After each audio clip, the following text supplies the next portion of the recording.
Saudara yang terkasih, mari kita berdoa sebelum mendengarkan sabda Tuhan. Ya Allah, firman yang telah menjadi manusia di dalam Yesus Tuhan kami memohon anugerahkanlah kami akal budi yang sanggup mencerna dan memahami kebenaran sabdamu, serta juga telinga yang mau mendengarkan akan kebenaran sabdamu, dan hati yang mau menyimpan serta memelihara firman-Mu, dan mau serta berani untuk menerjemahkan kebenaran sabdamu dalam tindakan kami sehari-hari dengan sesama. Berkati hamba-Mu dengan segala kelemahan yang melekat di dalamnya, dan pakailah hamba-Mu sebagai alat dalam pemberitaan firman untuk dapat menyampaikan firman secara baik, jelas, dan berkenan bagi Tuhan. Kini saatnya kami telah siap untuk mendengarkan kebenaran sabda-Mu. Berfirmanlah bagi kami ya Tuhan Yesus, karena kami anak-anak-Mu telah siap mendengarkannya. Dalam nama Yesus kami sudah berdoa. Amin. Saudara yang terkasih, salam sejahtera untuk kita semua. Hari ini kita masih belum dapat beribadah bersama-sama di gedung gereja. Namun dalam iman kepada Yesus Kristus kita percaya kita tetap dipersatukan oleh Roh Kudus dalam persekutuan yang erat. Harapan saya, Bapak Ibu, Saudara semua berada dalam keadaan sehat, kegembiraan, dan juga pengharapan yang tetap terjaga di dalam Tuhan.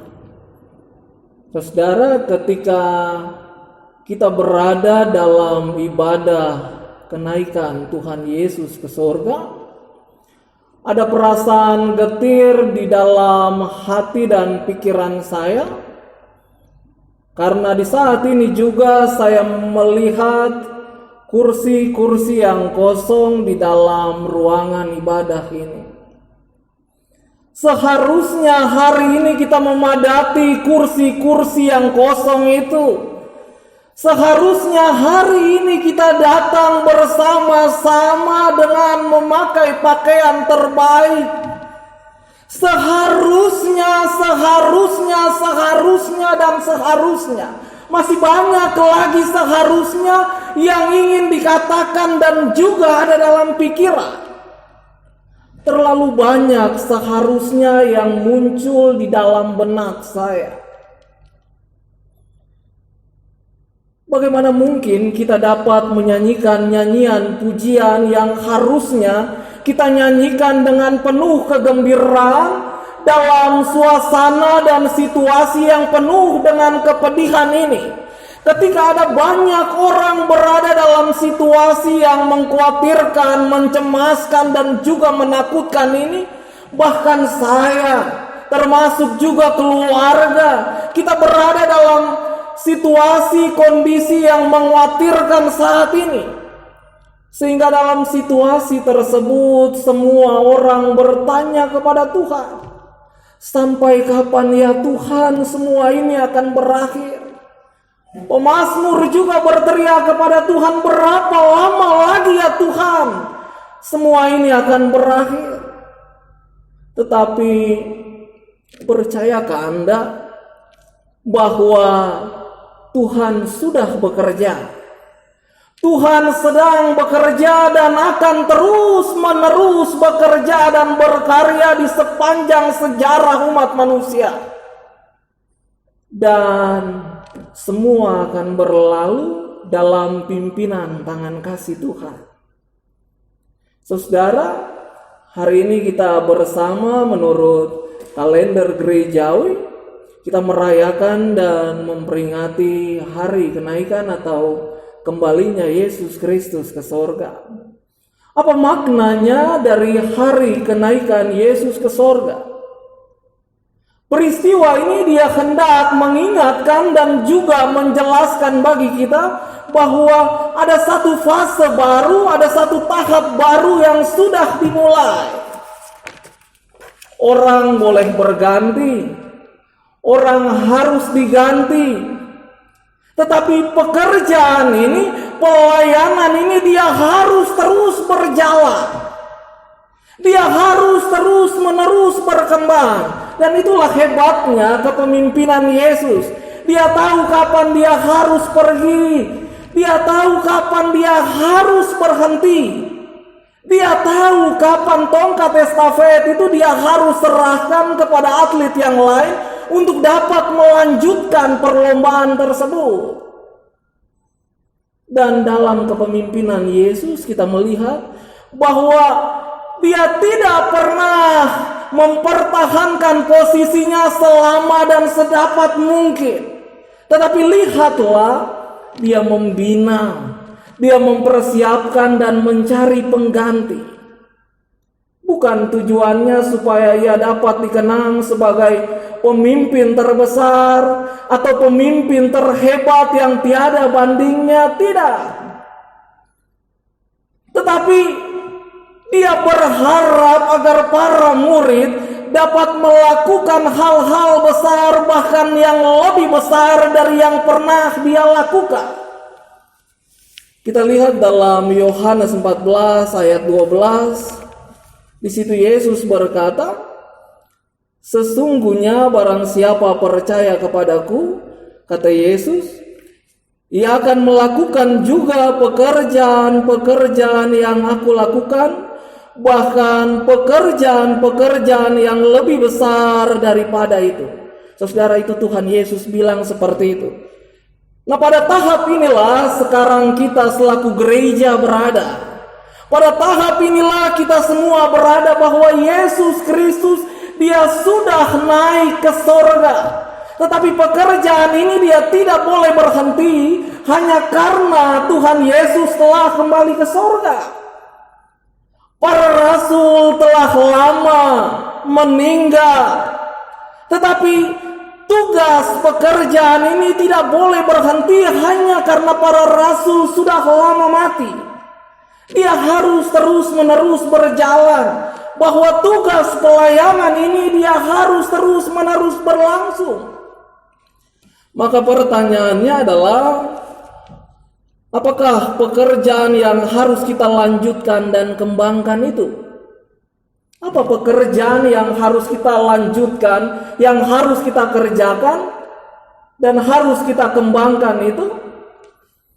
Dalam Lukas 24 ayat 47 sampai 48 di situ dijelaskan, sebelum Yesus naik atau kembali ke sorga, dia mengatakan, "Dalam namanya berita tentang pertobatan dan pengampunan dosa harus disampaikan kepada segala bangsa, mulai dari Yerusalem. Kamu adalah saksi dari semua ini." Bahwa berita tentang pertobatan dan pengampunan dosa harus disampaikan kepada segala bangsa, mulai dari Yerusalem. Dan kamu adalah saksi dari semuanya ini. Dan kita lihat dalam Kisah Para Rasul 1 ayat 8b juga mengatakan yang sama sebelum Yesus naik ke sorga. "Dan kamu akan menjadi saksiku di Yerusalem dan di seluruh Yudea dan Samaria dan sampai ke ujung bumi." Saudara, itulah maksud dari pekerjaan yang harus terus-menerus berlangsung dan harus terus-menerus kita kerjakan. Bahwa pekerjaan ini dia harus terus berjalan dari Yerusalem, sebuah kota.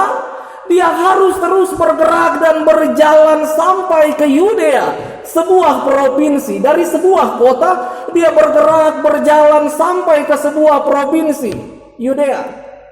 Dari provinsi Yudea dia terus berjalan dan berkembang sampai ke provinsi yang lain, Samaria. Dari provinsi yang lain, Samaria, dia terus berjalan dan berkembang terus sampai ke ujung bumi. Saudara, kalau bumi ini bulat, maka pertanyaannya di manakah ujungnya? Itu berarti bahwa tidak ada ujungnya. Pekerjaan ini dia harus terus-menerus berlangsung. Dia harus terus berjalan dan berkembang. Selama Yesus berada di dunia, kita melihat bahwa praktis dia hanya berjalan dalam wilayah Palestina yang sempit. Lalu kemudian para murid juga terus berjalan tetapi mandek dalam wilayah Yerusalem. Lalu kemudian kita melihat Paulus berhasil melakukan dobrakan yang sangat besar. Ia berjalan cukup jauh sampai di Roma. Dan kemudian generasi-generasi selanjutnya lah yang melanjutkan dari Roma sampai ke seluruh benua Eropa. Dan generasi selanjutnya yang melanjutkan dari seluruh benua Eropa. Dia harus terus berkembang, berjalan sampai benua Afrika, Asia, Amerika, Australia, dan daerah-daerah yang belum mengenal Injil. Bahwa pekerjaan ini, gerakan ini dia tidak boleh berhenti. Karena itu saya ingin mengingatkan kita semua apa yang menjadi penghalang, apa yang membuat gerakan ini dia menjadi mandek dan berhenti atau diam di tempat. Bahwa seringkali kita melihat ujung bumi itu adalah gereja kita sendiri. Kita melihat bahwa ujung bumi itu adalah jemaat kita sendiri. Padahal Tuhan Yesus bilang apa? Bahwa dia ingin agar kita melakukan hal-hal yang besar, bahkan jauh lebih besar dari yang ia lakukan. Itu artinya adalah mari kita perluas cakrawala kita, baik dalam persekutuan, dalam kesaksian, dan juga pelayanan yang nyata dalam kehidupan dengan sesama. Tengoklah juga gereja-gereja yang lain. Lihatlah juga masyarakat sekitar kita. Jika gereja hanya menekankan pertumbuhan iman yang internal, tanpa disertai oleh kepedulian untuk saling berbagi terhadap sesama, maka gereja hanya akan menciptakan jemaat-jemaat yang egois dan rakus rohani. Ketika gereja menciptakan jemaat yang egois, maka gereja akan melihat semua orang sebagai saingan dan juga ancamannya. Tetapi ketika gereja mencoba untuk lebih terbuka, maka dia akan melihat semua orang sebagai rekan sekerja Allah di dalam bumi Pancasila ini.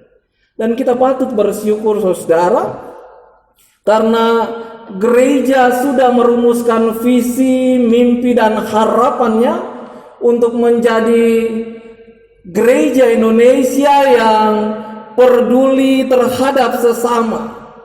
Dan agama itu dia hanya akan menjadi berkat ketika iman bersanding dengan perbuatan. Ketika keyakinan dipadukan dengan perbuatan baik, religiusitas disertai dengan akal sehat. Karena ibadah yang murni dan tidak bercacat di hadapan Tuhan adalah ibadah yang dilakukan di dalam iman dan juga perbuatan. Dan itulah yang Tuhan suka. Karena itu saudara, ketika kita melihat perkembangan situasi yang terjadi saat ini, maka misi gereja, misi kita semua saat ini adalah bagaimana gereja hadir menolong orang-orang yang terdampak akibat wabah menular dan berbahaya ini. Ada banyak korban-korban PHK, ada banyak orang yang membutuhkan pertolongan kita. Maka gereja harus hadir di sini. Inilah misi kita bersama. Ketika gereja tidak melakukan ini, maka ia bukanlah gereja. Karena gereja harus hadir, berjalan di depan, mendahului, memelopori, menjadi teladan dan menjadi garam dan terang dalam kehadirannya di dunia ini.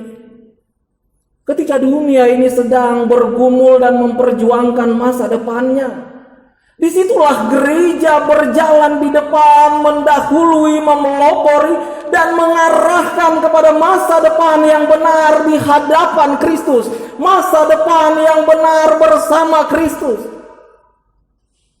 Ketika dunia ini memerlukan dan membutuhkan masa depannya, maka gereja mengarahkan langkah yang benar bersama Kristus. Selama dunia ini memerlukan masa depannya, maka selama itu pula gereja tidak pernah kehilangan kegunaan dan fungsinya sebagai duta atau utusan-utusan Kristus. Selama dunia ini membutuhkan damai sejahtera Allah yang sejati, selama itu pula gereja tidak pernah berhenti kegunaan dan juga fungsinya. Untuk itu situasi sekarang merupakan sebuah ujian bagi gereja. Apakah kita di sini, apakah gereja merupakan sebuah monumen yang indah tetapi lumpuh dan bisu di dalamnya? Saudara, sikap kasih yang tumbuh di dalam diri kita selaku pengikut-pengikut Kristus akan membuat kita menjadi jalan berkat Allah yang terbesar dalam kehidupan kita dengan sesama.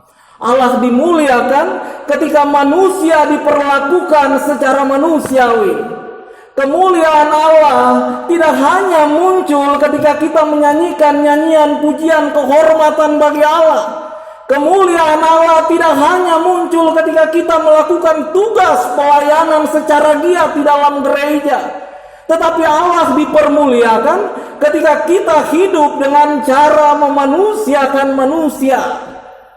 Kemuliaan Allah hadir dalam wajah Kristus yang dapat kita jumpai dalam wajah setiap orang percaya yang mencintainya dan juga mengasihi sesama.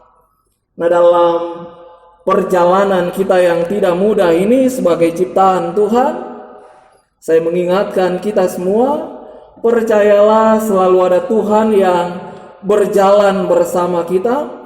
Karena itu bersikaplah sebagai orang-orang yang mempunyai Tuhan, bersikaplah sebagai orang-orang yang memiliki iman. Karena imanlah kunci sukses kehidupan kita. Tanpa iman kita akan memperoleh kegagalan. Dan Tuhan memberkati orang-orang yang selalu berjuang dan memelihara imannya. Dan Tuhan juga yang mengantarkan kita dalam sebuah kemenangan bersama dengan Tuhan.